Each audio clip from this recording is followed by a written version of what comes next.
Suami saya selalu melarang keras saya memasuki paviliun belakang.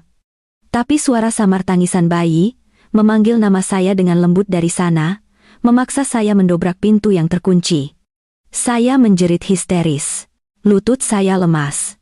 Melihat kenyataan mengerikan yang selama ini disembunyikan rapat oleh keluarga saya. Sebelum cerita dimulai, tulis di kolom komentar kalian menonton dari daerah mana. Jangan lupa like dan subscribe agar channel ini bisa berkembang dan terus membawakan cerita-cerita yang lebih menarik lagi. Suara pecahan kaca menggema memekakan telinga di ruang tamu yang luas. Saya menunduk, menatap kosong pecahan gelas kristal yang baru saja dihempaskan ibu mertua ke lantai marmer. Teh hangat yang ada di dalamnya kini menggenang, mengotori karpet Persia mahal yang saya beli dengan tabungan saya sendiri bertahun-tahun lalu. Dada saya naik turun, napas tersengal-sengal. Tapi saya hanya bisa menggigit bibir bawah dengan keras untuk menahan. Air mata menggenang di mata saya. Dasar wanita tidak berguna, teriak ibu mertua. Jari telunjuknya yang gemetar menunjuk lurus ke wajah saya. Urat lehernya menonjol, wajahnya merah padam dengan kemarahan yang entah mengapa hari ini meledak begitu saja. Kamu seharusnya bersyukur anak saya mau menikahi kamu. Bersyukur bahwa Ervan mau mengambil wanita sakit dan rusak seperti kamu menjadi istrinya. Tapi apa yang kamu berikan sebagai balasannya? Kamu hanya duduk melamun dan memakan makanan di rumah ini. Kamu benar-benar parasit. Saya melirik ke arah suami saya, Ervan, yang duduk santai di sofa kulit berwarna coklat gelap. Pria yang telah saya nikahi selama 4 tahun itu tetap diam. Dia melonggarkan dasi sutra mahal di lehernya. Dasi yang saya beli untuknya bulan lalu sebagai hadiah ulang tahun, menggunakan kartu kredit pribadi saya, yang batasnya tidak pernah dia ketahui. Ervan bahkan tidak menatap saya. Dia sibuk menatap layar ponselnya seolah-olah teriakan ibunya, yang merobek-robek harga diri istrinya, hanyalah musik latar biasa.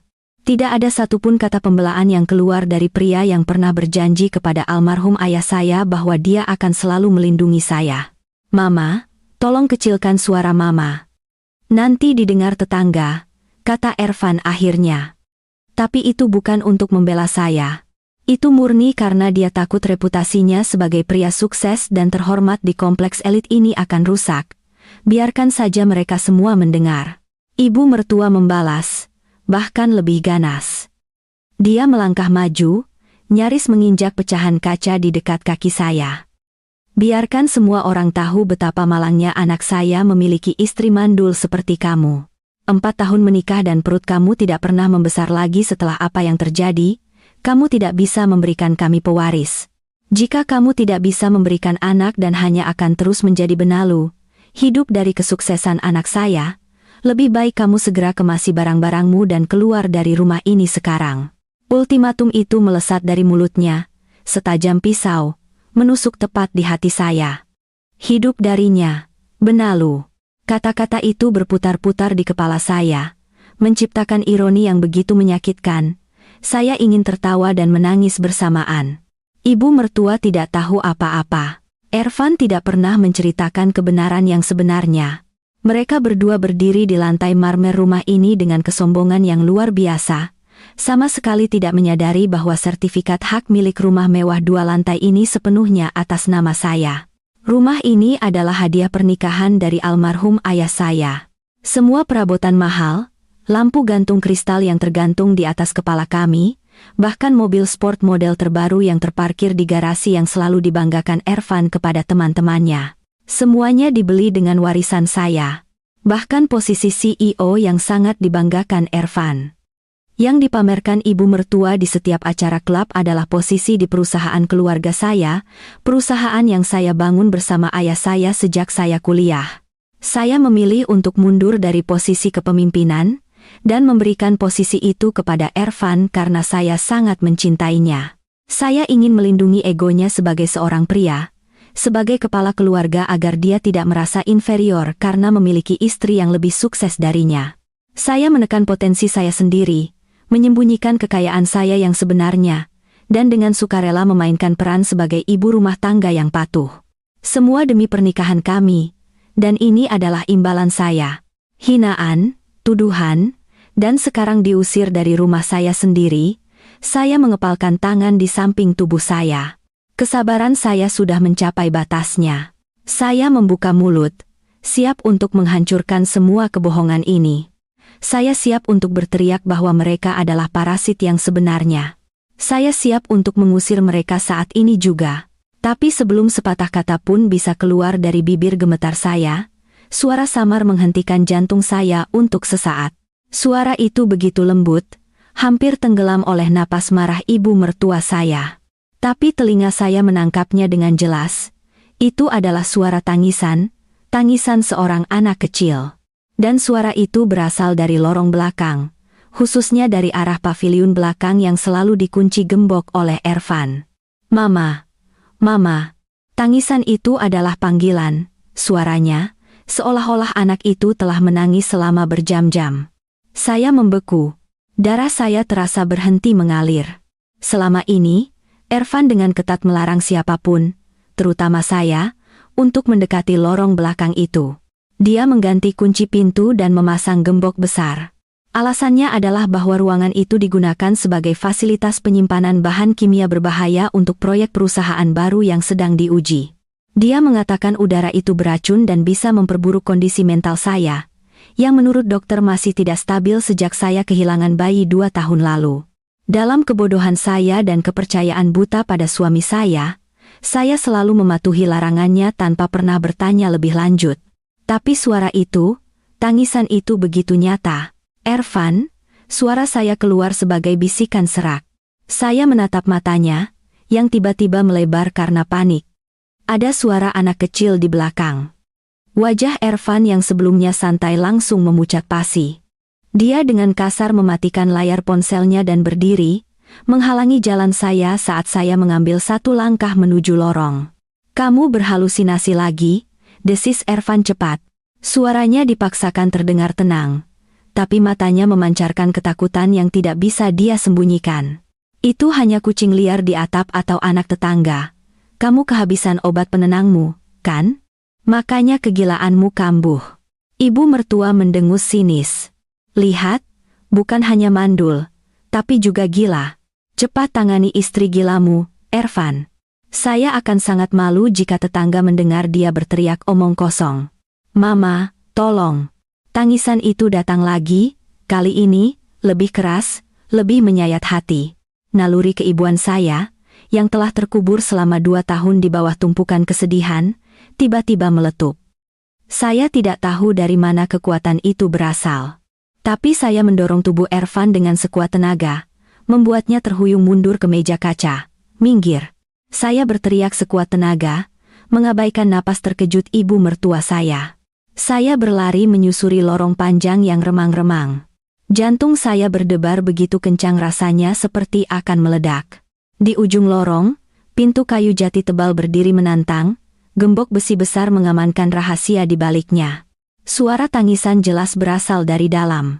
Berhenti di sana, teriak Ervan, mengejar saya. Langkah kakinya berat dan panik. Jangan berani-berani menyentuh pintu itu. Saya sudah bilang itu ruang penyimpanan bahan kimia beracun. Saya tidak peduli, mata saya dengan cepat menyapu lorong. Di sudut dekat rak sepatu ada kotak peralatan tukang kebun yang tertinggal pagi itu. Saya berlari ke sana, mengobrak-abrik isinya dengan tangan gemetar sampai saya menemukan palu besi besar dan berat.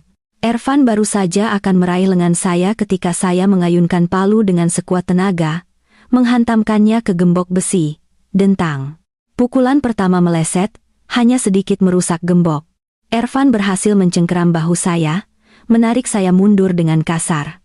Kamu gila? Lepaskan palu itu, lepaskan saya. Saya menjerit, meronta-ronta dengan keras.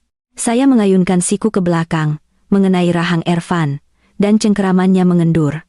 Tanpa membuang waktu sedetik pun, saya menghantamkan palu lagi. Kali ini, mengarah ke engsel pintu kayu yang menempel pada kusen. Retak. Kayu jati itu pecah. Saya memukulnya lagi dengan segenap kekuatan dan keputusasaan yang saya miliki. Retak. Berderak. Engsel atas terlepas dari kusen. Dengan satu tendangan keras, pintu kayu tebal itu akhirnya terpaksa terbuka, mengayun ke dalam dan membentur dinding di belakangnya. Saya berdiri terengah-engah, membiarkan palu jatuh dari tangan saya dengan dentang ke ubin keramik. Udara dingin dari AC segera menerpa wajah saya. Tidak ada bau bahan kimia beracun, tidak ada tumpukan kotak berdebu. Mata saya membelalak saat saya melihat pemandangan di depan saya. Lutut saya langsung terasa seperti jeli, kehilangan semua kekuatannya, dan saya ambruk ke lantai. Mulut saya terbuka, tapi tidak ada suara yang keluar kecuali jeritan tercekat di tenggorokan saya. Ruangan, yang diklaim sebagai gudang, telah diubah menjadi kamar bayi yang sangat mewah. Dindingnya dihiasi wallpaper motif awan, lantarnya ditutupi matras busa empuk, dan mainan mahal berserakan di mana-mana. Tapi bukan kemewahan yang membuat saya merasa kewarasan saya tercerabut. Di tengah ruangan, di atas tempat tidur besar, duduk seorang wanita dengan gaun tidur sutra tipis. Itu adalah Vanessa, sepupu jauh Ervan, yang kami diberitahu bekerja di luar kota dan sesekali datang untuk meminjam uang. Tapi yang benar-benar membuat dunia saya runtuh, hancur berkeping-keping tanpa sisa, adalah anak kecil yang digendong erat oleh Vanessa, seorang anak laki-laki berusia sekitar 2 tahun. Anak itu berhenti menangis saat melihat pintu terbuka. Dia menatap saya dengan sepasang mata bulat bening. Mata itu, bentuk hidung itu, lekukan bibir itu, wajah balita itu adalah salinan persis wajah almarhum ayah saya.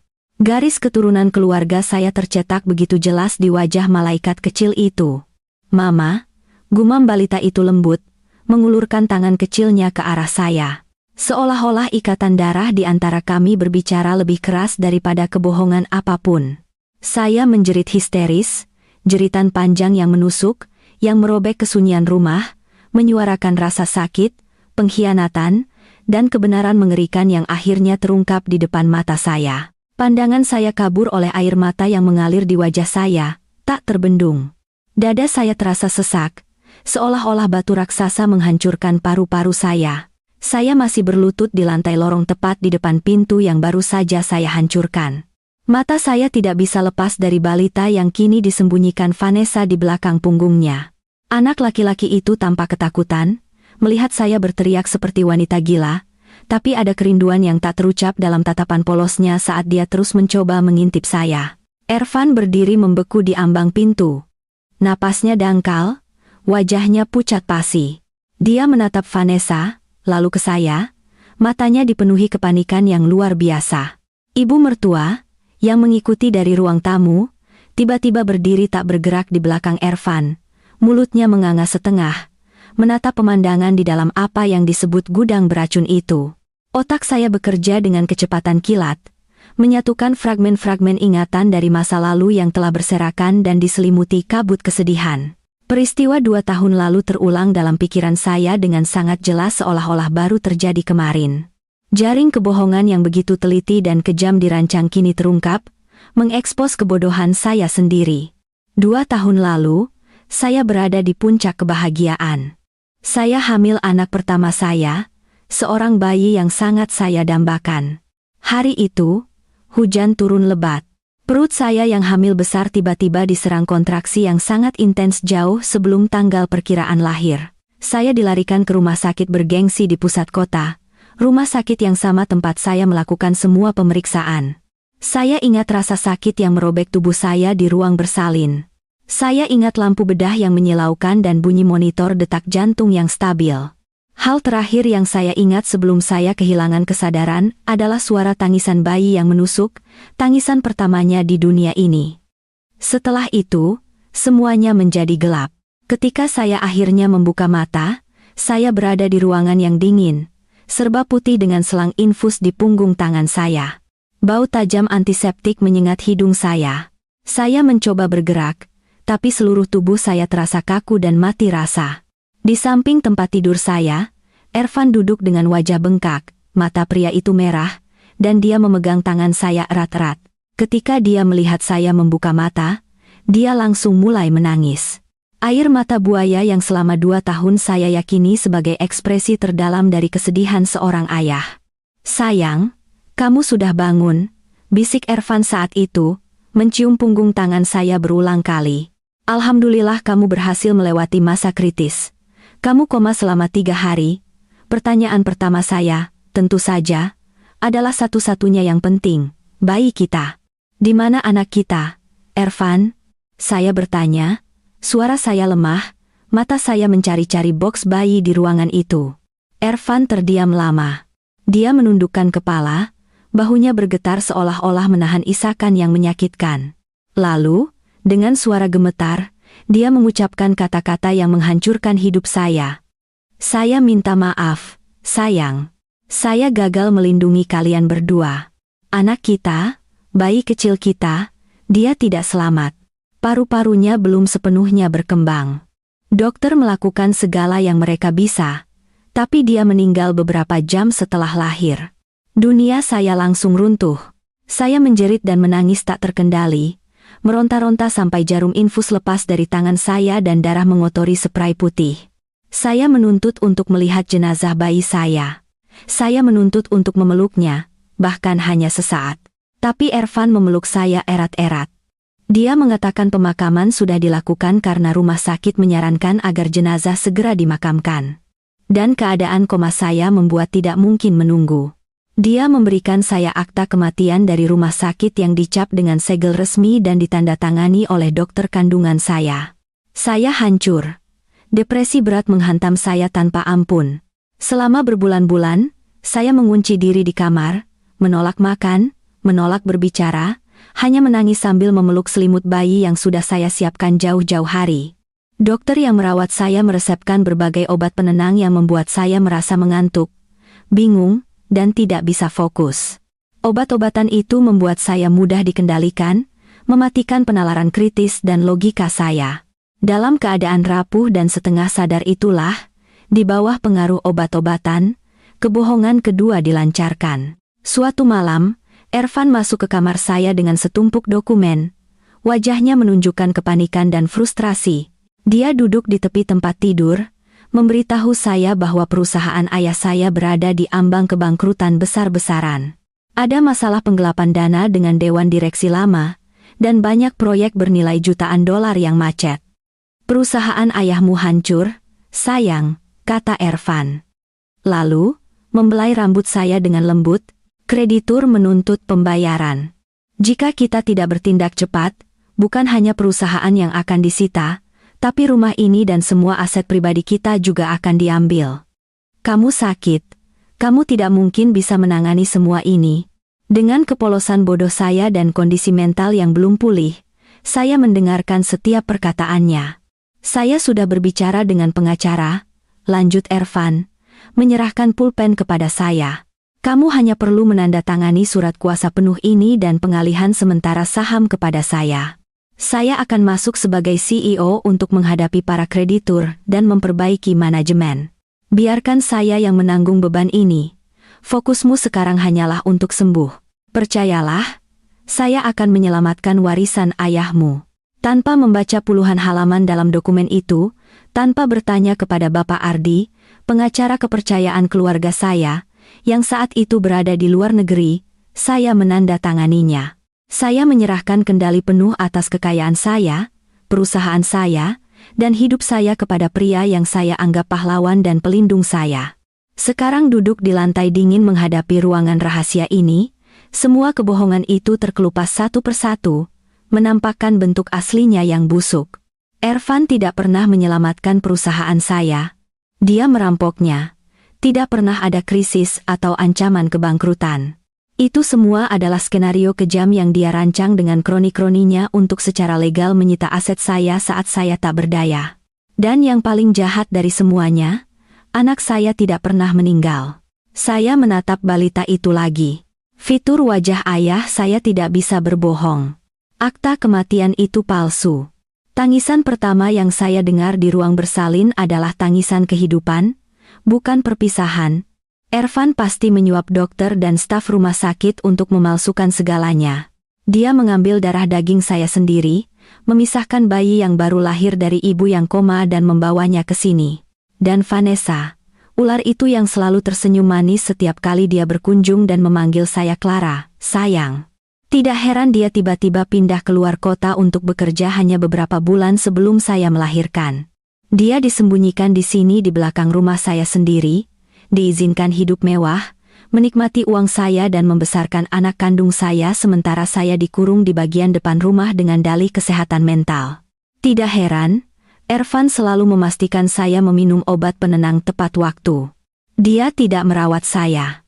Dia melumpuhkan saya, memastikan saya tidak pernah cukup sadar untuk mengetahui apa yang terjadi di paviliun. Dia menggunakan depresi pasca melahirkan sebagai alasan untuk membungkam saya dari dunia luar, kebohongan, pengkhianatan, konspirasi kotor. Mereka semua berkonspirasi untuk menghancurkan saya, Ervan. Suami saya sendiri, Vanessa, simpanannya yang tidak tahu malu, mungkin dokter itu, dan entah siapa lagi. Saya perlahan bangkit dari lantai, air mata saya sudah berhenti mengalir. Kesedihan dan kehancuran yang telah melahap hati saya kini menguap, digantikan oleh sesuatu yang jauh lebih gelap dan berbahaya. Kemarahan yang mendidih, begitu panas rasanya bisa membakar seluruh rumah ini. Saya menatap lurus ke mata Ervan, yang masih membeku karena ketakutan. Tatapan saya bukan lagi tatapan istri yang rapuh dan depresi. Itu adalah tatapan seorang ibu yang anaknya telah dicuri dan seorang pemilik sah yang kekayaannya telah dirampas. Mereka pikir saya lemah. Mereka pikir saya gila. Mereka telah memilih orang yang salah untuk dilawan. Saya akan memastikan bahwa mulai saat ini, hidup mereka akan berubah menjadi neraka yang paling menakutkan. Saya akan mengambil kembali anak saya, kekayaan saya, dan saya akan menghancurkan mereka semua sampai tidak ada yang tersisa. Seminggu sebelum hari itu, saya menghancurkan pintu kayu itu dan menemukan rahasia paling mengerikan dalam hidup saya. Benih-benih kecurigaan sebenarnya sudah mulai tumbuh dan berakar dalam diri saya. Semua kebohongan, yang begitu rapi dirancang oleh suami saya, mulai menunjukkan retakan fatal kecil.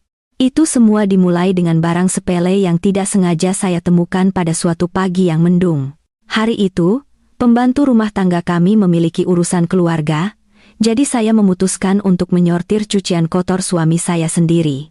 Saat saya merogoh saku jaket kerjanya yang mahal, sebuah blazer desainer dari Italia yang dia beli dengan kartu kredit atas nama saya. Jari-jari saya menyentuh selembar kertas kusut. Awalnya, saya pikir itu hanya bon dari restoran mewah atau tagihan bensin. Tapi ketika saya membuka kertas yang sedikit kusut itu, mata saya terpaku pada teks yang tercetak. Itu adalah bon belanjaan dari supermarket mewah.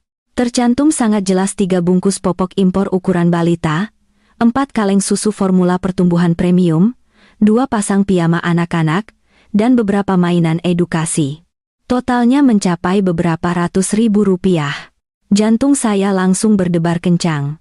Tangan saya gemetar memegang selembar kertas tipis itu.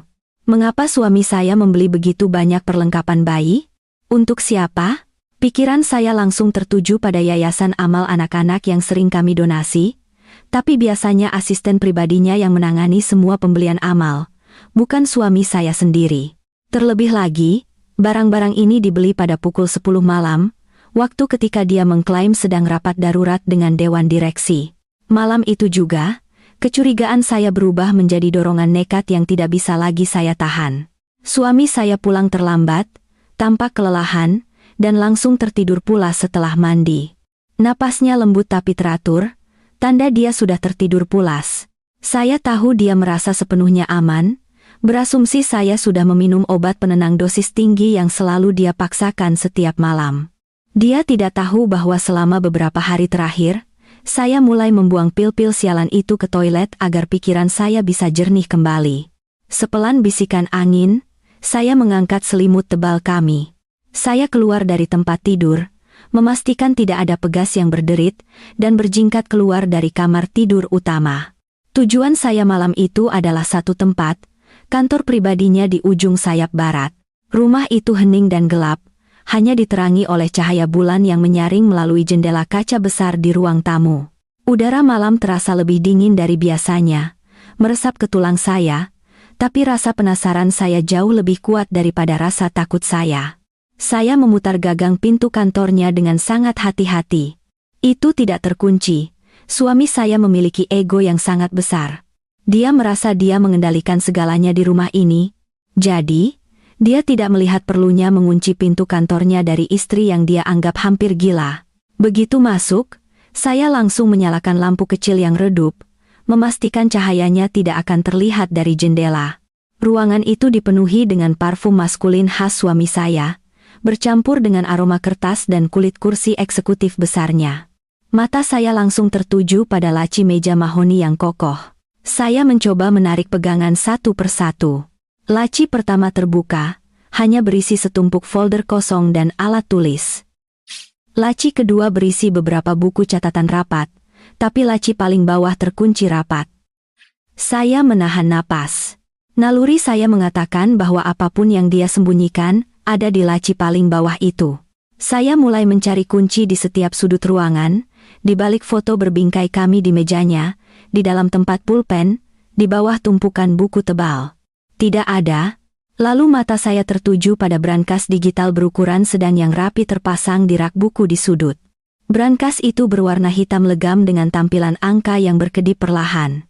Saya berjalan mendekat, menatap layar, pikiran saya berpacu. Apa kata sandinya? Saya mencoba mengingat segalanya tentang suami saya, ulang tahun kami, ulang tahun pernikahan kami. Saya memasukkan angka-angka itu dengan jari gemetar. Error, layar berkedip merah. Saya mencoba ulang tahun almarhum ayah saya atau tanggal berdirinya perusahaan yang sekarang dia kendalikan. Error. Bunyi bip lembut terdengar, memperingatkan saya bahwa saya hanya memiliki satu kali percobaan lagi sebelum alarm keamanan akan berbunyi dan membangunkan seluruh rumah. Keringat dingin mulai menetes di pelipis saya.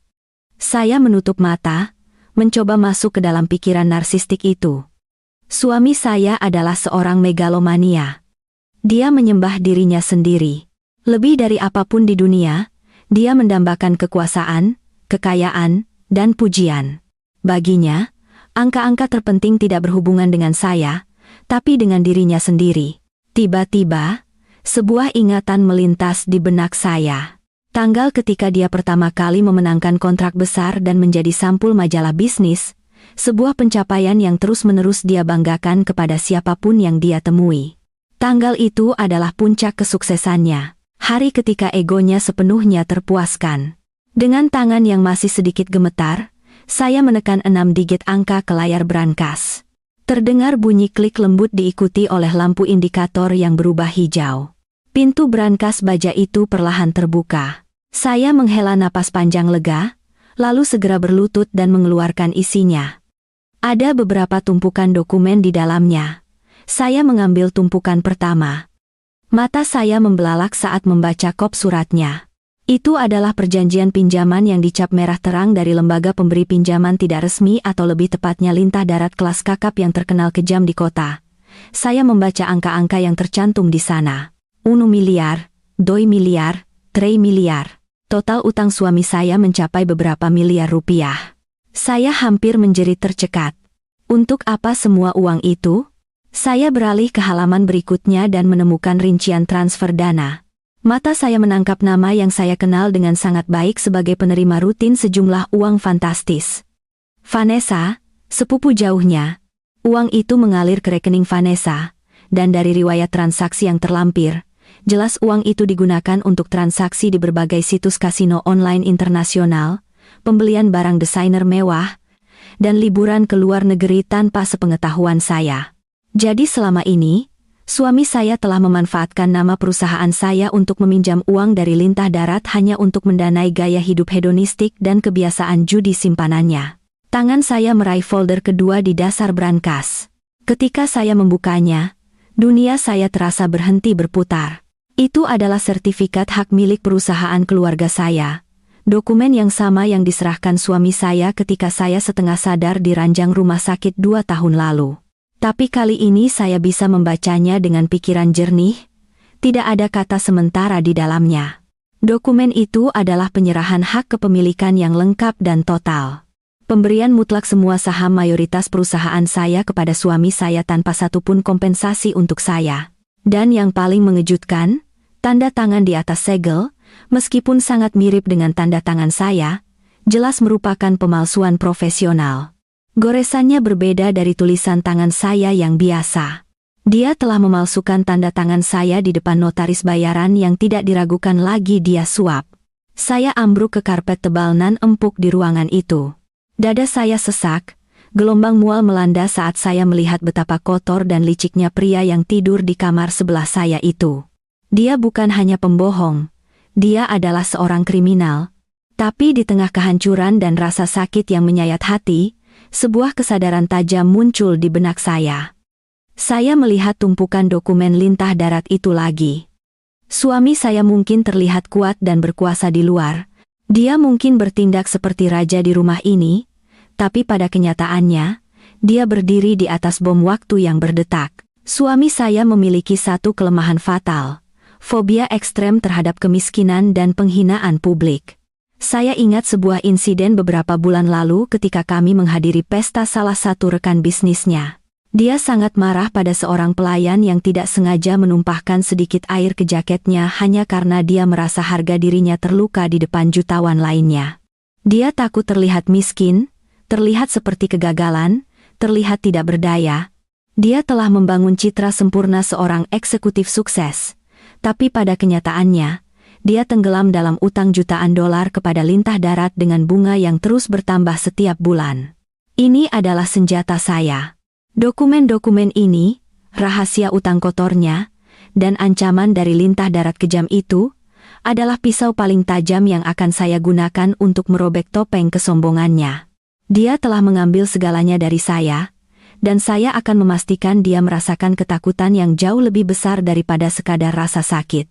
Saya menata dokumen-dokumen itu dengan rapi, mengambil foto setiap halaman dengan ponsel lama yang saya simpan secara diam-diam, dan mengembalikan semuanya ke brankas, meletakkannya persis seperti semula malam itu. Saat saya kembali berbaring di sampingnya di tempat tidur kami, saya tidak lagi merasa seperti istri yang dikhianati. Saya adalah hakim dan algojo, menjadwalkan tanggal kematiannya. Senjata itu ada di tangan saya. Tinggal menunggu saat yang tepat untuk menarik pelatuknya. Kembali ke masa kini. Di lorong belakang, tepat di depan pintu paviliun yang baru saja saya hancurkan. Waktu terasa berhenti. Tatapan saya terkunci pada anak kecil di pelukan Vanessa, anak kandung saya, darah daging saya sendiri, yang selama 2 tahun saya yakini telah meninggal. Ervan, suami saya, menatap saya dengan wajah yang merupakan campuran kepanikan ekstrem dan kemarahan. Ibu mertua berdiri membeku di belakangnya. Wajahnya yang dulu sombong kini pucat pasi karena kaget melihat apa yang disembunyikan putranya yang berharga. Dalam sekejap, insting bertahan hidup saya mengambil alih. Saya tahu jika saya melawan mereka secara fisik sekarang, saya akan kalah. Ervan secara fisik lebih kuat. Dan saya berada di wilayah mereka, dikelilingi oleh narasi palsu bahwa saya adalah wanita yang berbahaya dan terganggu mental. Jika saya mencoba mengambil anak saya sekarang, dia bisa dengan mudah menelepon psikiater bayarannya, dan membuat saya dimasukkan ke rumah sakit jiwa, mengklaim saya berhalusinasi dan bertindak agresif. Saya tidak bisa gegabah. Kemenangan sejati membutuhkan perhitungan yang dingin dan keras. Jadi, saya memainkan peran terbaik saya. Saya membiarkan mata saya membelalak, napas saya tersengal-sengal karena panik seolah-olah oksigen di ruangan itu telah dihisap. Saya menunjuk balita itu dengan jari gemetar hebat, lalu menatap suami saya dengan tatapan kosong. Bayi. Bayi itu, saya tergagap, mencengkeram rambut saya sendiri dengan kedua tangan. Saya membiarkan tubuh saya kejang sesaat sebelum menjerit histeris seolah-olah kewarasan saya benar-benar hancur. Bayi saya meninggal. Dia meninggal di rumah sakit. Itu bukan bayi saya. Hantu? Kamu menyembunyikan hantu? Saya melemparkan diri ke lantai marmer yang dingin, berguling-guling sambil menutup telinga rapat-rapat dan mengoceh tidak jelas. Saya meraung dan terisak, menampilkan gambaran sempurna seorang ibu depresi yang kewarasannya hancur karena halusinasi visual yang parah. Bawa dia ke kamar sekarang, teriak suami saya. Suaranya dipenuhi kelegaan yang sakit melihat saya kehilangan akal. Dia tampaknya menyimpulkan bahwa obat penenang yang saya minum telah merusak ingatan saya secara permanen. Mama, pegang kakinya. Vanessa, tutup pintunya. Jangan biarkan anak itu melihat ini. Dengan kasar, suami dan ibu mertua saya menyeret tubuh saya yang lemas menjauh dari paviliun. Mereka menyeret saya melalui ruang tamu, berjuang menaiki tangga, dan melemparkan saya ke tempat tidur di kamar tidur utama kami. Saya terus mengamuk, memanggil dokter dan memohon agar penampakan hantu diusir dari pikiran saya. Suami saya menyeka keringat di dahinya dan mendekati saya. Dia mencengkeram bahu saya dengan kekuatan sedemikian rupa sehingga rasanya tulang saya akan patah. "Tenang. Kamu hanya berhalusinasi karena kamu lupa minum obatmu." Suami saya berbisik, nadanya dibuat lembut secara artifisial, meskipun matanya memancarkan kepanikan dan jijik yang nyata. "Tidak ada anak kecil di belakang sana. Itu hanya gudang kosong. Mengerti? Sekarang kamu tetap di sini, jangan keluar sampai saya membuka pintu." "Ini demi kebaikanmu sendiri." Tanpa menunggu jawaban, dia berbalik dan berjalan cepat keluar ruangan. Saya mendengar pintu dibanting menutup, diikuti oleh suara kunci berputar 2 kali digembok dari luar. Klik, klik. Saya terkunci di dalam, seorang tahanan di kamar tidur saya sendiri. Begitu langkah kakinya memudar, dan saya tidak bisa lagi mendengarnya menuruni tangga, tangisan saya berhenti seketika. Air mata buaya yang tadi mengalir di pipi saya seka dengan punggung tangan. Ocehan histeris saya lenyap tanpa jejak, digantikan oleh keheningan yang mencekam.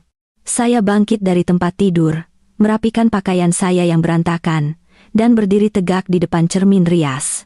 Pantulan itu menunjukkan seorang wanita dengan rambut berantakan dan mata bengkak. Tapi tatapannya setajam belati, siap menusuk hati. Peran korban pasif secara resmi berakhir. Hari-hari menangisi nasib saya dan memohon belas kasihan sudah selesai. Mulai saat ini, saya adalah arsitek kehancuran mereka. Saya berjalan ke lemari pakaian besar di sudut. Di balik tumpukan selimut tebal di rak paling atas, saya mengeluarkan smartphone kecil yang saya beli secara diam-diam dengan bantuan pembantu rumah tangga kami setahun yang lalu, jauh sebelum dia dipecat oleh suami saya. Ponsel rahasia ini tidak pernah terhubung ke wifi rumah, dan menggunakan nomor prabayar yang tidak diketahui siapapun. Tujuan pertama saya adalah mengamankan perusahaan saya dan semua aset saya agar suami saya tidak bisa menggunakan uang saya sendiri untuk melawan saya di pengadilan. Saya memutar nomor yang saya hafal di luar kepala. Panggilan terhubung pada deringan ketiga. "Halo, Ardi Wicaksono berbicara." Suara bariton seorang pria parubaya terdengar dari ujung sana. Ardi adalah pengacara keluarga kami, orang kepercayaan almarhum ayah saya yang paling terpercaya yang telah menangani semua urusan hukum kami sejak saya remaja. "Ardi, ini saya," bisik saya cepat, mondar-mandir di dekat jendela untuk sinyal yang lebih baik. "Demi Tuhan, Clara, dari mana saja kamu? Saya sudah mencoba menghubungi nomor utama kamu selama berbulan-bulan. Tapi suami kamu selalu bilang kamu di perawatan intensif di luar kota dan tidak bisa diganggu." Suara Ardi adalah campuran syok dan lega. "Dengar saya baik-baik, Ardi. Kita tidak punya banyak waktu," potong saya.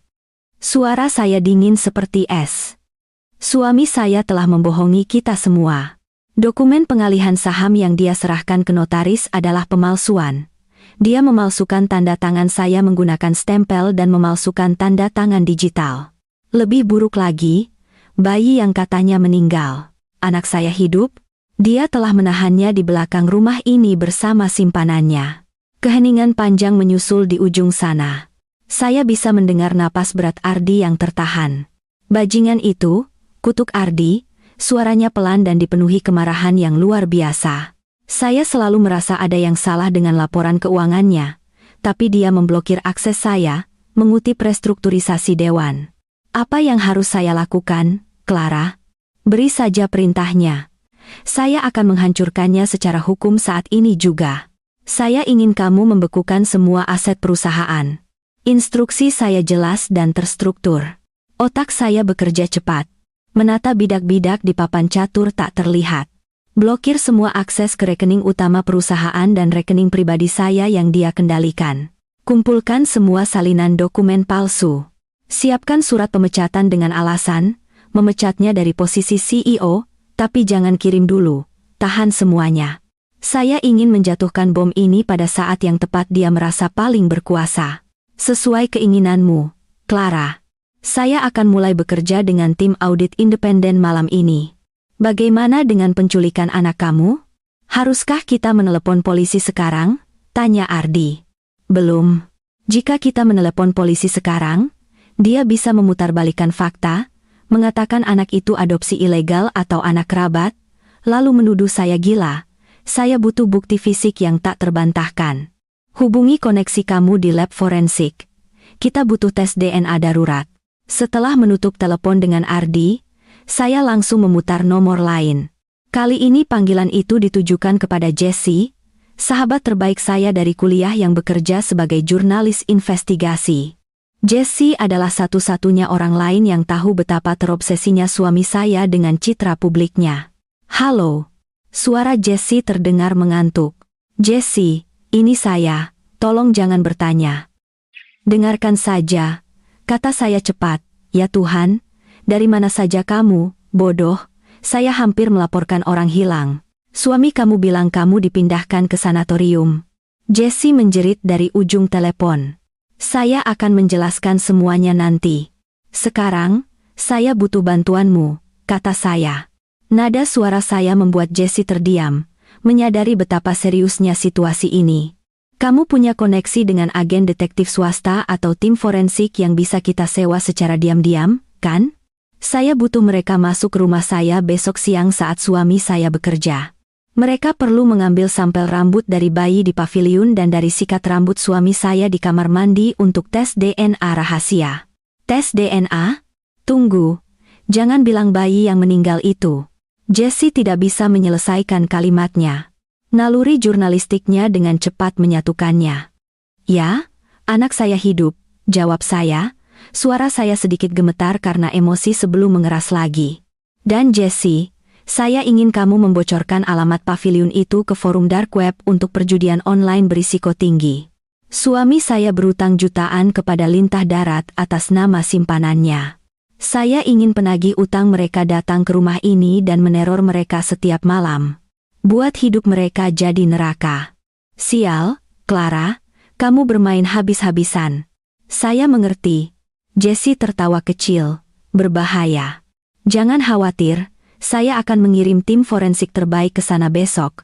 Dan untuk Lintah Darat, anggap saja alamatmu sudah tersebar di setiap sindikat besar di kota besok pagi. Apa selanjutnya?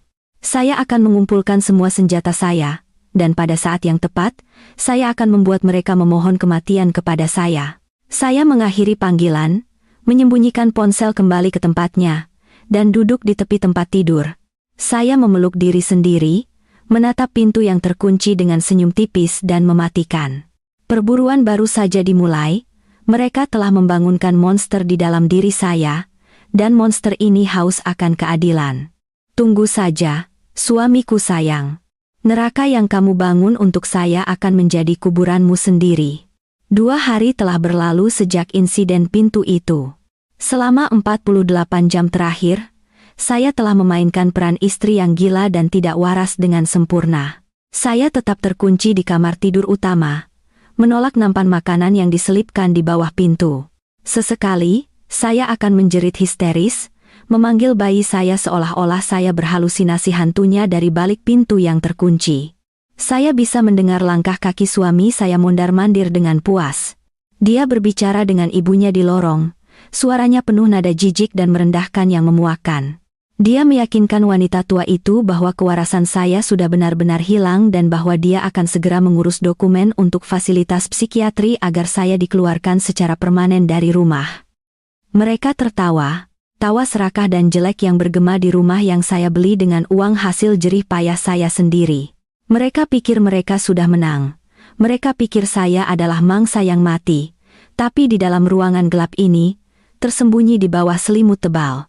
Mata saya menyala saat saya menatap layar ponsel rahasia saya yang menyala terang. Senyum dingin dan mematikan tersungging di bibir saya.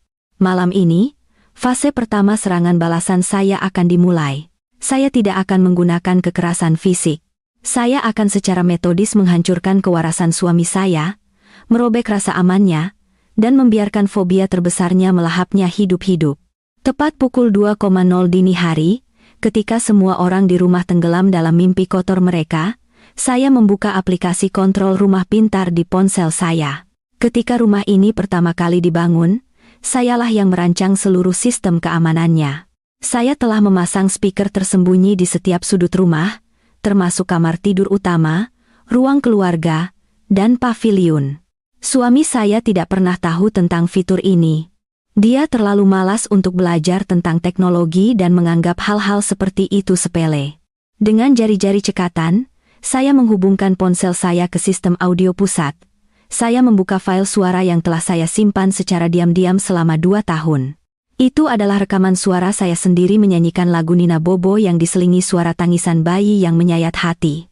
Sebuah rekaman yang teman jurnalis saya carikan untuk saya. Saya menekan putar, mengatur volume ke maksimal, dan mengarahkan output secara spesifik ke kamar tidur suami saya, kamar ibu mertua saya, dan paviliun tempat simpanannya tidur bersama anak saya. Seketika, keheningan malam hancur. Nina Bobo, oh Nina Bobo. Kalau tidak Bobo digigit nyamuk, melodi yang dinyanyikan lembut bergema dari langit-langit terdengar sangat menakutkan. Melilit di udara seperti bisikan arwah yang gelisah. Lalu datang suara tangisan bayi yang menusuk, melolong keras, memantul di dinding rumah yang luas. Mama, Mama, tolong saya, Mama. Hanya butuh 5 detik sebelum saya mendengar jeritan panik dari kamar seberang. Suami saya terbangun dengan terengah-engah. Saya mendengar sesuatu jatuh ke lantai, diikuti oleh suara langkah kaki berat dan panik. Suara apa itu? Hei, siapa yang menyalakan radio? Teriak suami saya, suaranya gemetar hebat. Dari kamar tidur bawah, ibu mertua saya menjerit ketakutan. Ya Tuhan! Ya Allah, iblis! Ada hantu bayi di rumah ini. Tolong! Wanita tua itu berlari keluar dari kamarnya, mengayunkan sapu liar ke segala arah, terisak tak terkendali, yakin roh cucunya yang seharusnya sudah meninggal telah kembali untuk membalas dendam. Di paviliun, keadaan sama kacau. Simpanan suami saya menjerit histeris, menggedor pintu penghubung, memanggil nama suami saya. Ervan, buka pintunya. Buka. Ada suara tangisan di dinding. Saya takut. Suami saya berlari mondar-mandir seperti orang kesurupan. Dia mencoba membalik saklar lampu utama, menekan tombol di TV, bahkan mencabut kabel dari stop kontak. Tapi tangisan dan nyanyian tidak berhenti karena sistem audio tertanam di dinding, dan berjalan dengan pasokan listrik cadangan. Saya duduk di tempat tidur saya, tangan bersilang dalam kegelapan, dan tertawa diam-diam. Kepuasan yang mengalir dalam pembuluh darah saya memabukkan. Saya membiarkan mereka menderita selama 15 menit penuh sebelum akhirnya mematikan audio dengan satu sentuhan. Sisa malam itu dipenuhi dengan pertengkaran sengit antara suami saya, ibunya, dan simpanannya.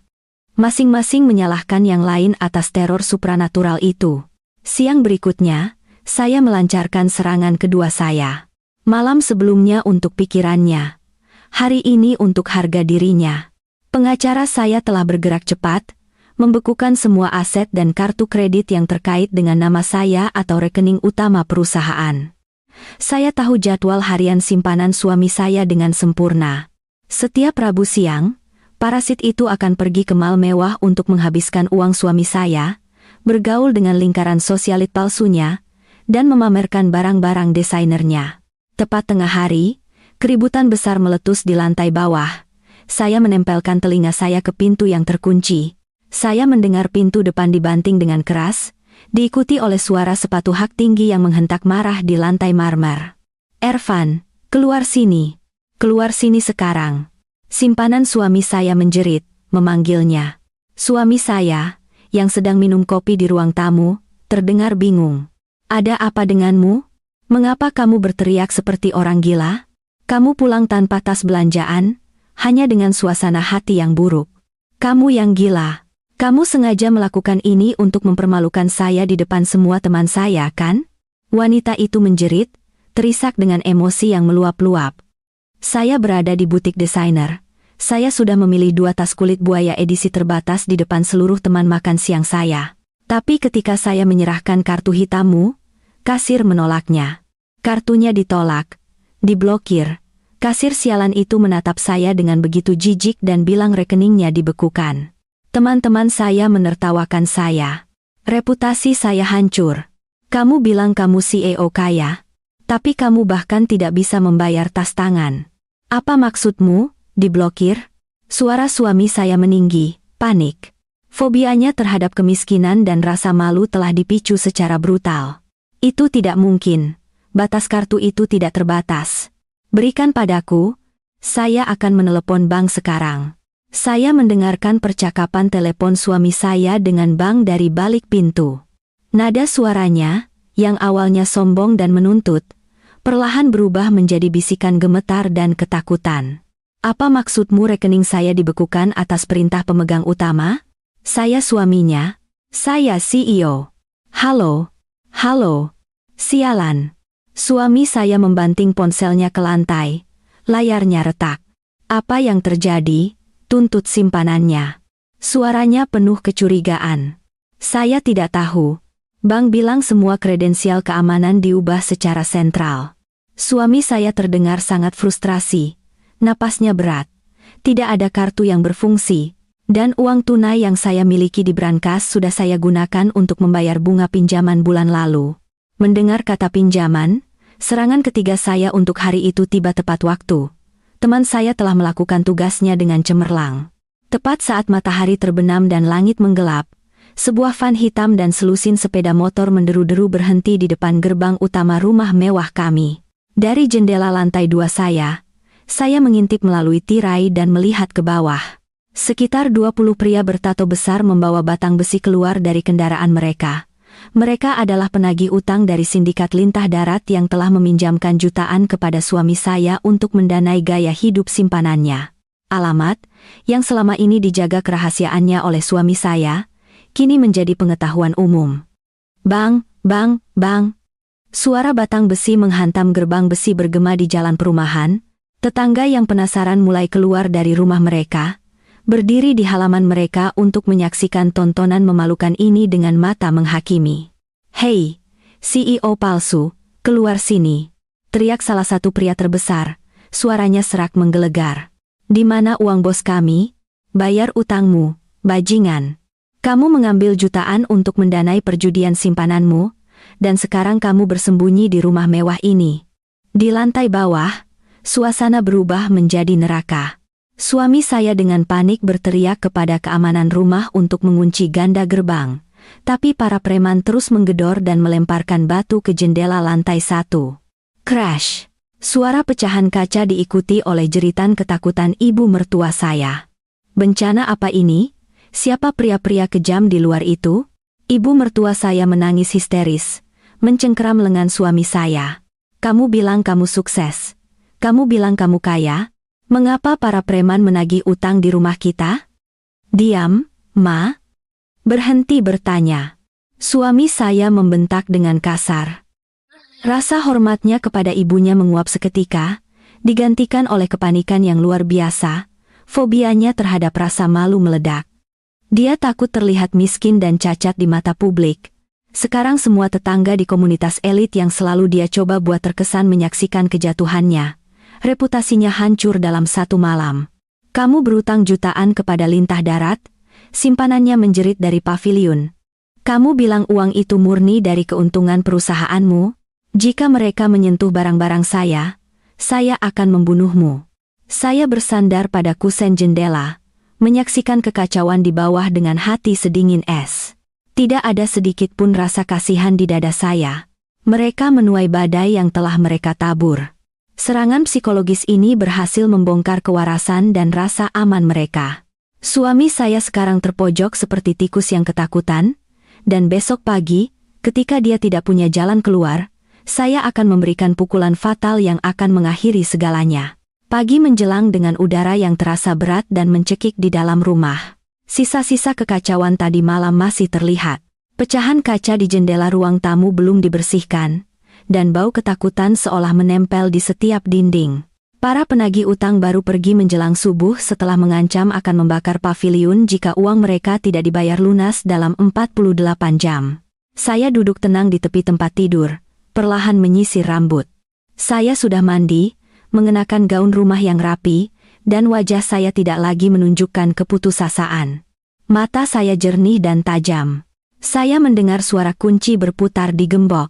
Pintu kamar tidur saya berderit terbuka. Suami saya masuk, langkahnya berat dan ragu-ragu. Dia terlihat mengerikan, jauh dari dirinya yang biasanya elegan. Dia memiliki kantung mata hitam. Rambutnya yang biasanya tertata rapi kini berantakan, dan kemejanya kusut.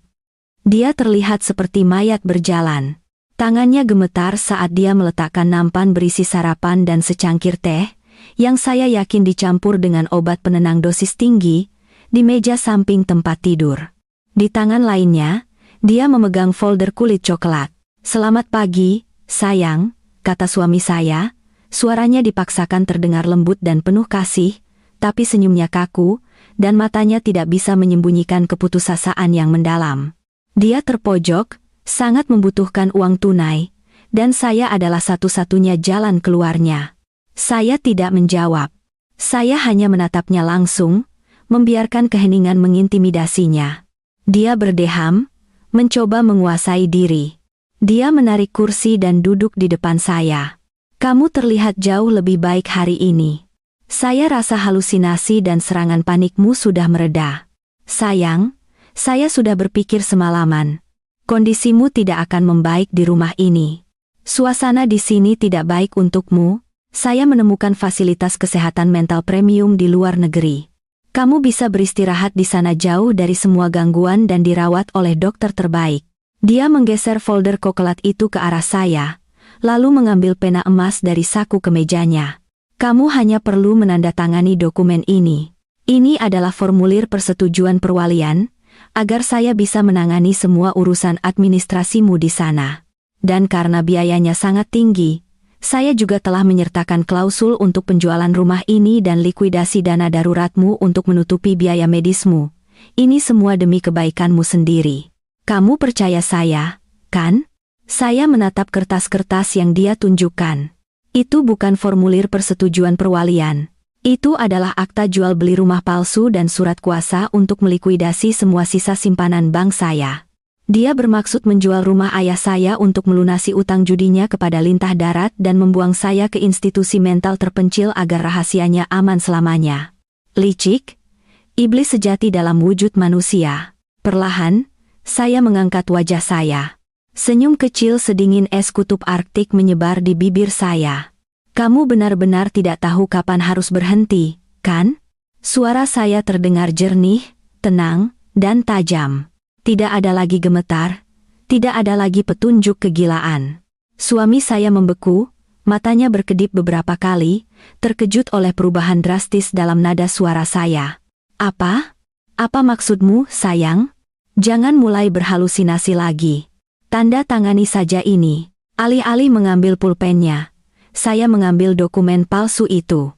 Dengan gerakan lambat dan sengaja, saya merobek kertas tebal itu menjadi dua, lalu merobeknya lagi dan lagi sampai menjadi potongan-potongan kecil. Saya melemparkan potongan-potongan kertas itu tepat ke wajahnya. Fragmen-fragmen itu jatuh seperti salju kotor ke pangkuannya. "Kamu pikir saya gila?" Saya mendesis, membungkuk ke arahnya. Tatapan saya terkunci pada matanya, yang kini membelalak ketakutan. "Kamu pikir obat penenang sialan yang kamu campurkan ke dalam minuman saya selama 2 tahun berhasil membunuh otak saya? Kamu salah besar. Kamu sadar, tapi kemarin kamu berteriak." "Tentu saja saya berteriak kemarin." Potong saya tajam. Saya bangkit dari tempat tidur, menjulang di atasnya saat dia tetap membeku di kursinya. "Saya harus berpura-pura kehilangan akal agar kamu merasa aman meninggalkan saya sendirian di ruangan ini. Agar kamu tidak curiga bahwa saya sibuk merajut tali untuk tiang gantunganmu." Saya berjalan ke lemari pakaian, merogoh bagian bawah tumpukan pakaian lama, dan mengeluarkan amplop putih tebal yang telah diantar pengacara saya saat fajar. Menggunakan tangga lipat untuk mencapai jendela saya berjalan kembali ke suami saya dan membanting amplop itu ke meja di depannya dengan bunyi gedebuk keras yang membuatnya terlonjak. "Buka," perintah saya. Suara saya bergema di ruangan hening dengan otoritas yang tidak bisa ditolak. Suara seorang pemilik tunggal, bukan istri yang bergantung. Tangan suami saya gemetar hebat saat dia membuka segel amplop. Dia mengeluarkan beberapa lembar kertas. Itu adalah senjata pertama saya untuk menghancurkanmu, kata saya dingin, menunjuk ke halaman pertama yang dia pegang. Mata suami saya memindai kertas itu dan wajahnya langsung memucat pasi. Itu adalah hasil tes DNA dari lab forensik swasta dengan segel merah resmi. Kecocokan 99,99%, kata saya, membacakan angka yang tercetak di sana. Rambut bayimu, yang kamu kurung di paviliun, dan sehelai rambut dari sikat saya. Dia adalah anak saya, anak yang kamu nyatakan meninggal, lengkap dengan akta kematian palsu dari rumah sakit bayaranmu. Kamu menculik darah daging saya sendiri, memisahkannya dari ibunya, dan memberikannya kepada simpananmu yang pecandu judi itu. Ini tidak nyata. Dari mana kamu mendapatkan ini? Ini palsu. Suami saya melemparkan kertas itu, napasnya tersengal-sengal, dadanya naik turun. Dia mencoba menyangkalnya, tapi ketakutan di matanya menceritakan kebenaran mutlak. Saya tertawa sinis. Silakan saja menyangkalnya di depan hakim. Teman saya membawa tim forensik ke rumah ini kemarin sore saat kamu sibuk memohon kepada bank yang memblokir kartu-kartumu. Saya tidak memberinya kesempatan bernapas. Saya menarik kertas kedua dari tumpukan dan mendorongnya ke wajahnya. Ini adalah senjata kedua saya. Bacalah baik-baik. Itu adalah audit keuangan independen perusahaan saya yang diletakkan berdampingan dengan salinan perjanjian pinjaman dengan lintah darat yang telah saya foto dari brankasnya. Perusahaan tidak pernah bangkrut 2 tahun lalu. Kamu yang sekarang membuatnya bangkrut. Saya mendesis penuh kemarahan. Kamu memalsukan tanda tangan saya pada akta hibah saham. Kamu memanipulasi laporan keuangan dan menggunakan nama perusahaan saya untuk meminjam jutaan dari lintah darat untuk mendanai gaya hidup simpananmu. Uang yang seharusnya menjadi warisan anak saya, kamu bakar di meja kasino. Saya bisa menjelaskan, suara suami saya seperti mencicit. Kesombongan dan keangkuhan yang selama bertahun-tahun dia kenakan sebagai topeng kini hancur menjadi debu. Pria narsistik yang selalu menyembah dirinya sendiri kini berubah menjadi makhluk paling menyedihkan yang pernah saya lihat. Dia jatuh berlutut di lantai marmer, mencoba meraih ujung gaun saya, tapi saya melangkah mundur dengan jijik. Tidak ada yang perlu dijelaskan, potong saya. Saya melemparkan kertas terakhir, yang dengan kop perusahaan saya. Suami saya mengambil kertas itu dengan tangan gemetar. Dia membaca isinya, dan seketika dia menangis terseduh-seduh. Itu adalah keputusan dari rapat pemegang saham darurat yang dipimpin oleh pengacara saya. Pemecatan dengan alasan, kata saya, menikmati setiap detik kehancurannya. Mulai saat ini, kamu bukan lagi CEO. Kamu tidak punya posisi. Kamu tidak punya perusahaan. Kamu tidak punya akses ke 1 sen pun uang saya.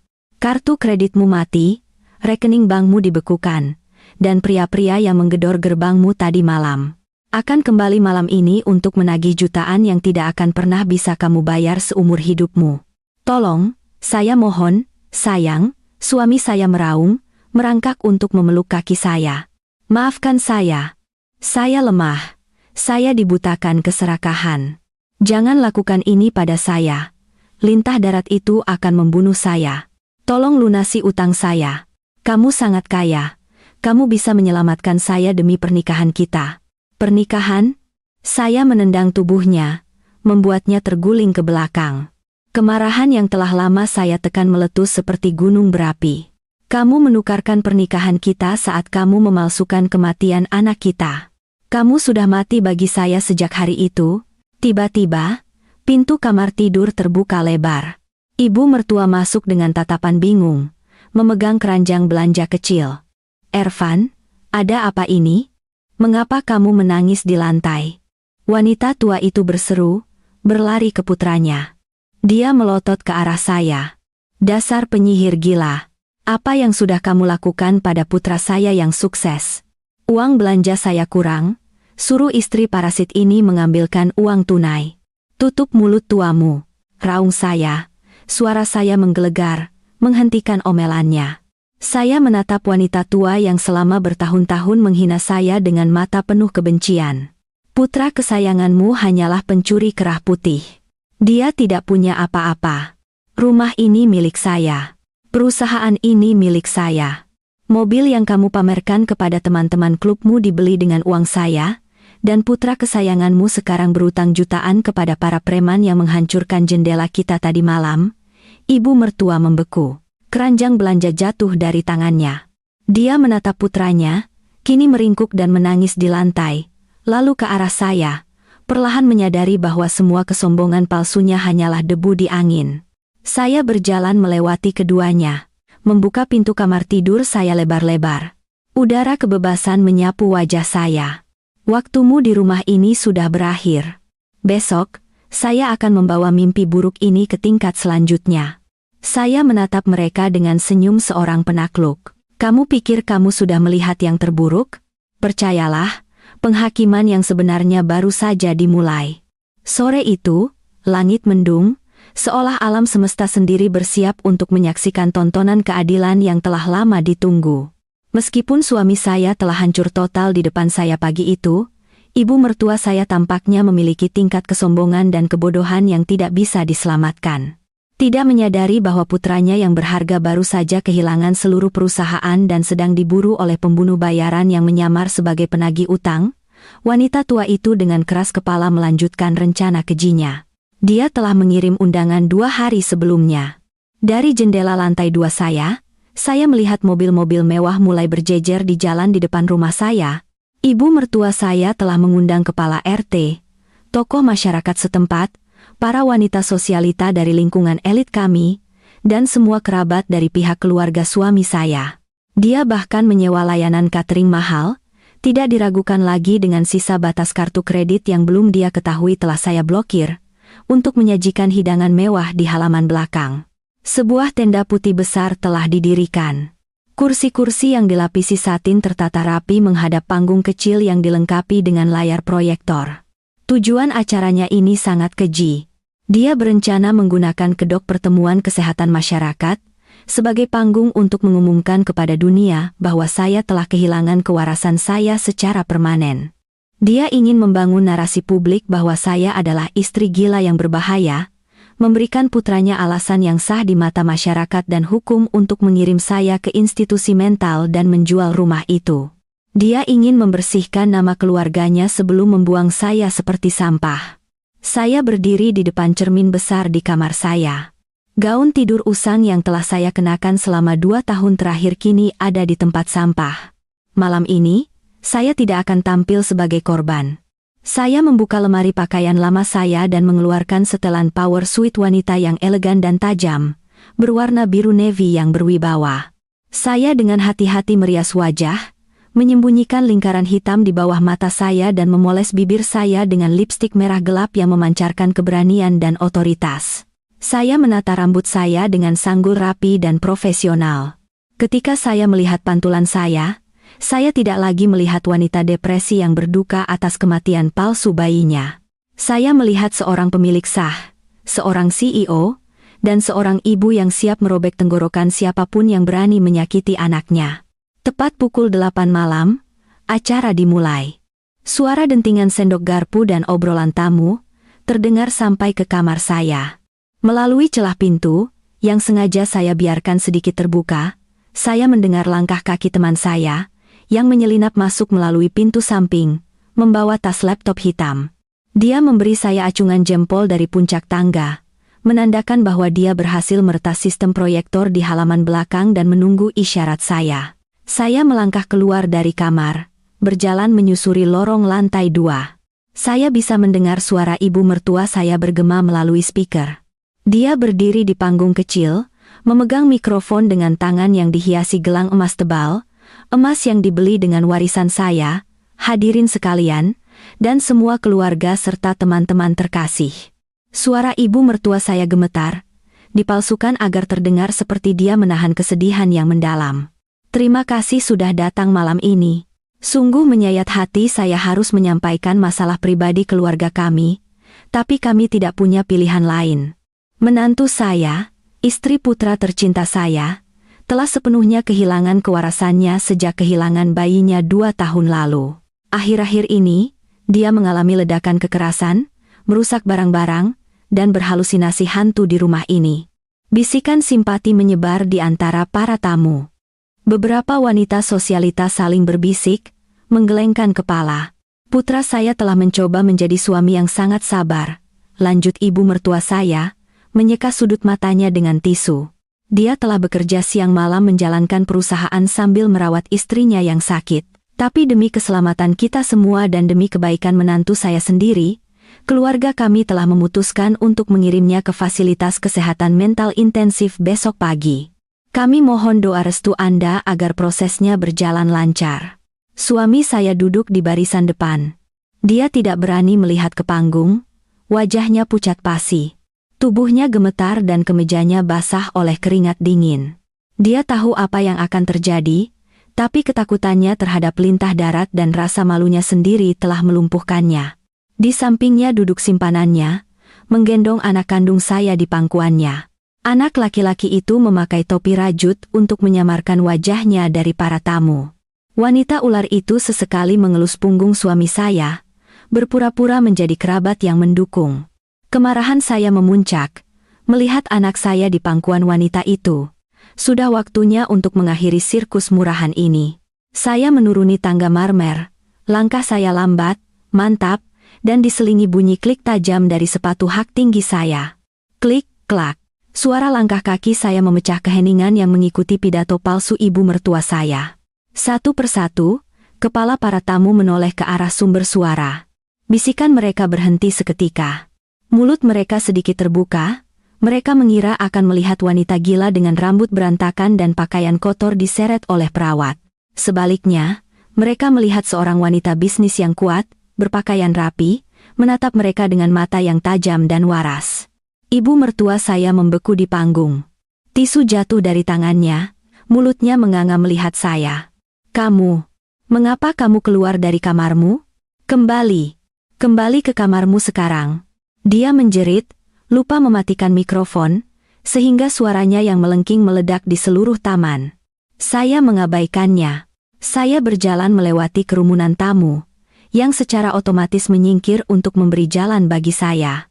Tatapan saya terkunci pada suami saya, yang kini merosot di kursinya seolah ingin meleleh ke tanah. Simpanannya mencengkeram anak saya lebih erat, wajahnya memucat saat saya mendekat. Saya menaiki 3 anak tangga ke panggung kecil dan berdiri tepat di depan ibu mertua saya. Tanpa sepatah kata pun, saya merebut mikrofon dari tangannya yang gemetar dengan satu sentakan kasar. "Selamat malam, hadirin sekalian." Suara saya tenang, jernih, dan penuh otoritas. Tidak ada keraguan, tidak ada histeria, hanya perintah mutlak. "Mohon maaf atas gangguan kecil ini. Ibu mertua saya di sini selalu memiliki bakat dramatis. Dia bilang saya gila. Dia bilang saya berhalusinasi. Malam ini, mari kita lihat siapa yang benar-benar gila dan siapa yang hidup dalam ilusi kebohongan yang kotor." Saya berbalik ke arah sudut taman tempat teman saya berdiri di belakang meja operator. Saya memberinya satu anggukan. Seketika, layar proyektor besar di belakang saya, yang tadinya menampilkan grafik doa, menjadi hitam. Detik berikutnya, sebuah dokumen raksasa muncul di layar. Itu adalah hasil tes DNA dengan logo lab forensik terkenal dan segel merah yang sangat jelas.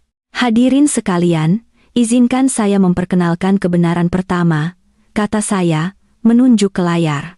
2 tahun lalu, suami saya menyatakan bahwa bayi yang saya lahirkan telah meninggal. Dia mengubur peti mati kosong dan memberi saya akta kematian palsu. Mengapa? Karena dia menculik putra kandung saya dari rumah sakit, membawanya ke rumah ini, menyembunyikannya di paviliun, dan membiarkan simpanannya membesarkan darah daging saya sendiri. Suasana di taman meledak, ada desahan kaget dari para wanita. Para pria berdiri dari kursi mereka, wajah mereka dipenuhi ketidakpercayaan. Semua mata langsung tertuju pada simpanan suami saya, yang kini gemetar ketakutan, mencengkeram balita itu. "Itu bohong. Dia memfitnah anak saya. Dia gila." Ibu mertua saya menjerit, mencoba merebut mikrofon kembali, tapi saya mendorong bahunya dengan keras dan dia tersandung dan jatuh ke lantai panggung. "Fitnah?" Saya tertawa dingin. Layar proyektor berubah. Kini menampilkan tangkapan layar rekening bank, bukti transfer ke situs judi online, dan perjanjian pinjaman dengan lintah darat. Kebenaran kedua. Suara saya semakin keras, menenggelamkan bisikan para tamu. Suami saya, yang kalian semua kenal sebagai CEO sukses, sebenarnya adalah pencuri dan penjudi. Dia memalsukan tanda tangan saya untuk menyita perusahaan ayah saya. Dan tahukah kalian kemana uang perusahaan itu pergi? Dia meminjam jutaan dolar dari lintah darat untuk membiayai gaya hidup mewah dan kecanduan judi simpanannya.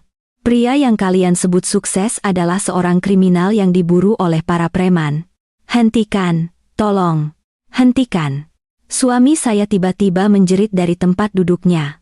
Dia menjatuhkan diri berlutut di rumput, terisak dan meraung di depan ratusan pasang mata yang kini menatapnya dengan jijik dan cemoohan. Fobia terbesarnya telah menjadi kenyataan.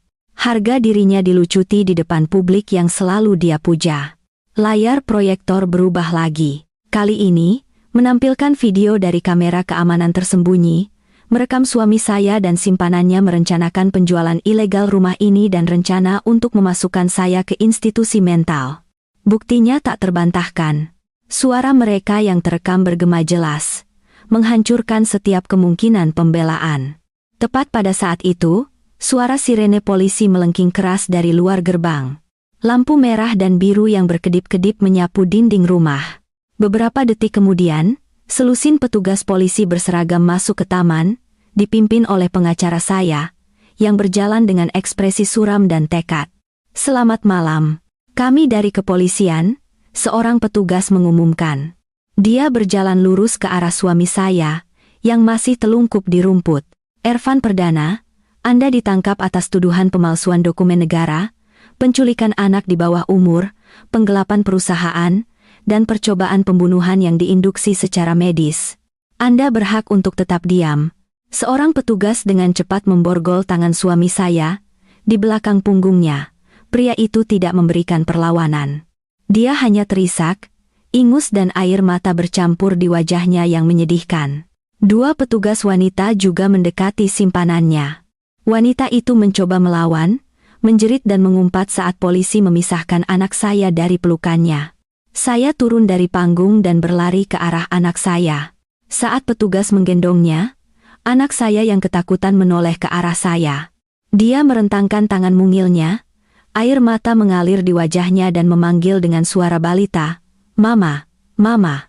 Saya mengambilnya ke dalam pelukan saya.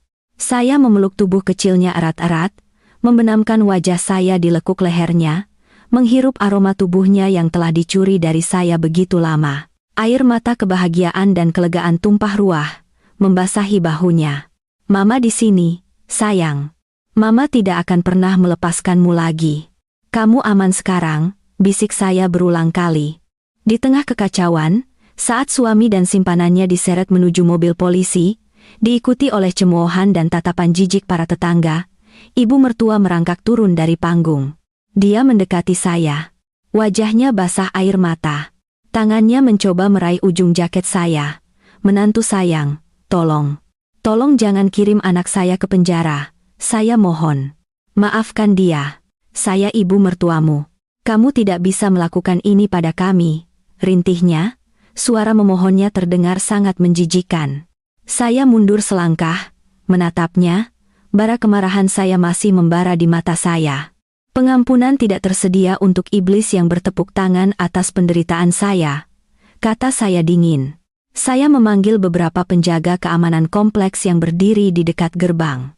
"Rumah ini milik saya. Saya ingin wanita tua ini dikeluarkan dari properti saya malam ini. Jangan biarkan dia mengambil apapun selain pakaian di tubuhnya. Lepaskan kalung, gelang, dan cincin yang dia kenakan. Semuanya dibeli dengan uang yang digelapkan dari perusahaan saya." "Apa? Kamu tidak bisa mengusir saya ke jalan. Saya wanita tua, malam ini dingin." Ibu mertua menjerit, meronta saat dua penjaga memegang lengannya. Dengan paksa, mereka melucuti semua perhiasan emas yang selalu dia pamerkan di depan teman-temannya. "Kamu pernah memanggil saya parasit, kan?" Saya bertanya sinis, membungkuk dekat ke wajahnya. "Sekarang kamu akan tahu bagaimana rasanya menjadi parasit yang kehilangan inangnya. Pintu keluar ada di sana. Berdoalah agar lintah darat anakmu tidak menemukanmu tidur di pinggir jalan malam ini." Jeritan ibu mertua bergema di malam hari. Tapi tidak ada satupun tamu yang mencoba membantunya. Mereka semua meludah ke tanah, menatap wanita tua itu dengan jijik yang mendalam. Dia diseret keluar melalui gerbang besi tinggi, dilemparkan ke trotoar yang dingin dan gelap. Gerbang dibanting menutup dan dikunci. Saya berdiri di tengah taman, menggendong anak saya, yang kini sudah tertidur di dada saya, kelelahan karena menangis. Angin malam bertiup lembut di wajah saya, membawa pergi semua penderitaan, rasa sakit, dan kebohongan yang telah menyelimuti rumah ini begitu lama. Langit mendung di atas mulai gerimis, seolah mencuci bersih dosa-dosa yang pernah bernanah di tempat ini. Keadilan telah ditegakkan. Penghakiman publik ini adalah hukuman yang paling tepat untuk kesombongan mereka. Malam itu, saya tidak menangis lagi. Saya tersenyum. Senyum kebebasan mutlak. 3 tahun telah berlalu sejak malam penghakiman itu. Malam yang mengguncang seluruh kota. Waktu telah berlalu seperti anak panah yang tak pernah kembali. Kesedihan, rasa sakit, dan air mata yang dulu menenggelamkan saya di rumah besar itu kini terasa seperti sisa-sisa mimpi buruk dari kehidupan lain yang sudah lama berakhir.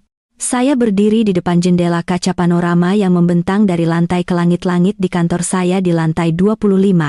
Matahari pagi kota yang cerah memancar masuk, menghangatkan punggung saya. Saya menyesap kopi hitam pekat dari cangkir porselen, menikmati rasa pahit yang membakar semangat saya. Di belakang saya, meja jati besar bertumpuk tinggi dengan dokumen-dokumen untuk proyek baru, proposal kemitraan internasional, dan laporan keuangan yang menunjukkan kurva keuntungan yang meningkat tajam.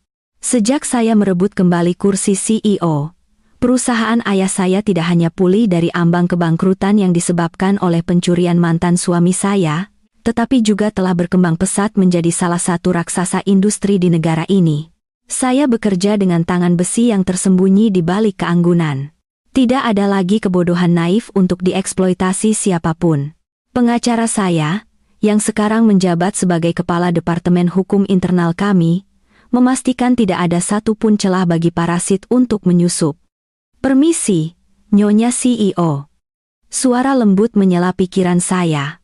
Sahabat terbaik saya, yang telah saya promosikan menjadi kepala hubungan masyarakat karena kecemerlangannya dalam menangani media, mengintip melalui pintu. Dia tersenyum lebar. "Rapat dengan investor dari Jepang sudah selesai. Anda bebas untuk hari ini. Jangan lupakan janji Anda kepada pangeran kecil kita." Saya meletakkan cangkir kopi saya dan tersenyum tulus. Tentu saja, saya tidak akan pernah melupakan tugas menjemput anak saya. Saya merapikan setelan jas saya, meraih tas tangan dari sofa, dan berjalan keluar dari gedung kantor saya, merasa ringan. Sopir pribadi saya sudah menunggu di lobi. Kami membelah kemacetan kota menuju Taman Kanak-kanak Internasional bergengsi yang terletak di lingkungan hijau subur. Begitu mobil berhenti di depan gerbang sekolah, bel terakhir berbunyi. Tak lama kemudian, dari balik pintu kaca, seorang anak laki-laki berusia 5 tahun berlari keluar dengan kecepatan penuh dengan ransel bertema roket di pundaknya. Wajahnya berseri-seri, matanya berbinar cerdas, dan tawanya bergema di udara sore hari. "Mama! Mama!" teriaknya gembira.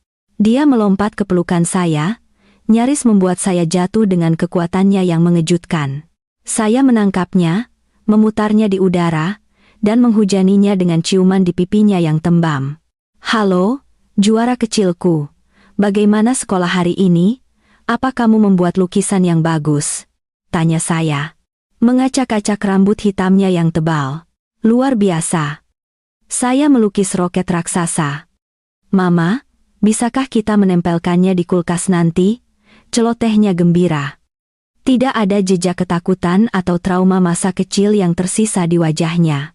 Dia telah tumbuh menjadi anak yang penuh kasih, percaya diri, dan sangat cerdas. Dia adalah pusat alam semesta saya. Alasan setiap napas yang saya ambil dan setiap pertempuran yang saya menangkan. Setelah membelikannya es krim coklat favoritnya dari sebuah toko di dekat sekolah, kami duduk di bangku taman menikmati sore hari sementara anak saya sibuk melahap es krimnya, belepotan di seluruh mulutnya. Ponsel saya bergetar. Sebuah pesan dari pengacara saya. Itu adalah laporan tahunan tentang status hukum orang-orang yang pernah menghancurkan hidup saya.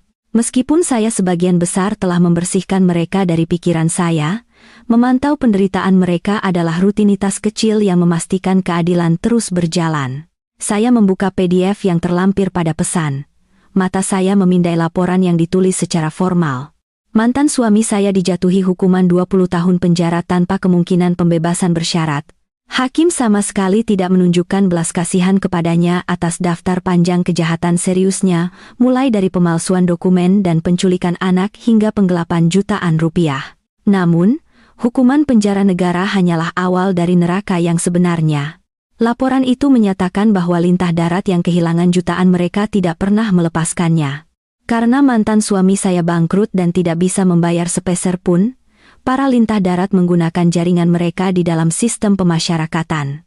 Mereka menyuap narapidana di blok keamanan maksimum untuk menyiksanya setiap hari.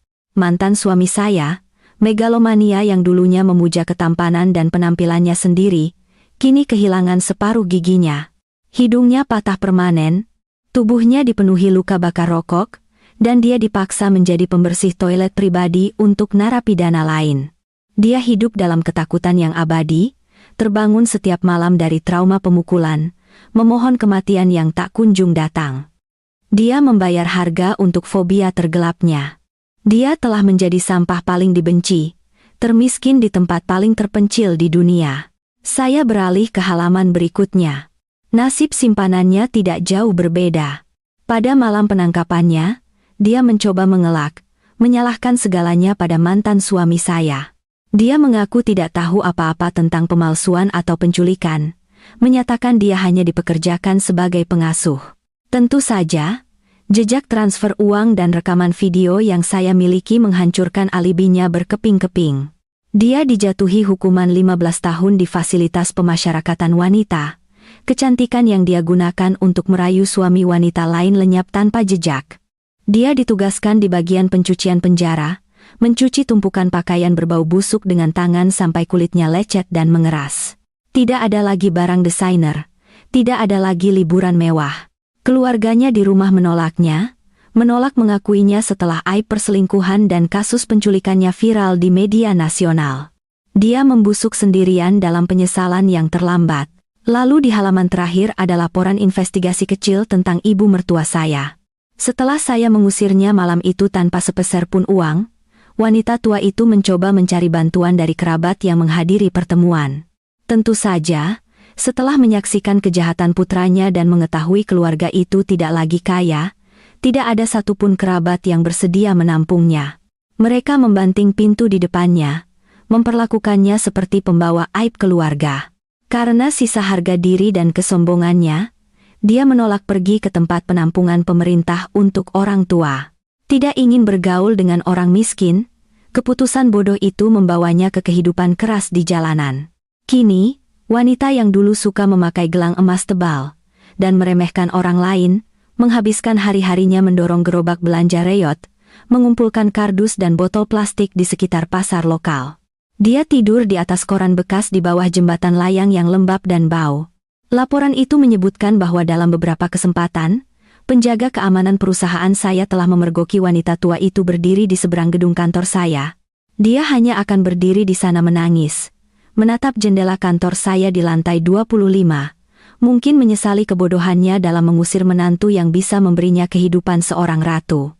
Tapi sebelum dia bisa mendekati lobi, para penjaga akan selalu mengusirnya seperti anjing liar. Saya menutup dokumen dan mengunci layar ponsel saya. Tidak ada senyum kemenangan yang meledak-ledak, hanya kedamaian yang mendalam. Karma tidak pernah salah alamat. Ia menagih utangnya dengan akurasi sempurna, mengembalikan setiap tetesan air mata dan setiap ons penderitaan kepada penciptanya, berlipat ganda. Mama, es krim saya habis. Suara anak saya memecahkan lamunan saya. Dia mengangkat cangkir kertas kosong itu ke arah saya dengan senyum lebar, menunjukkan deretan gigi putihnya.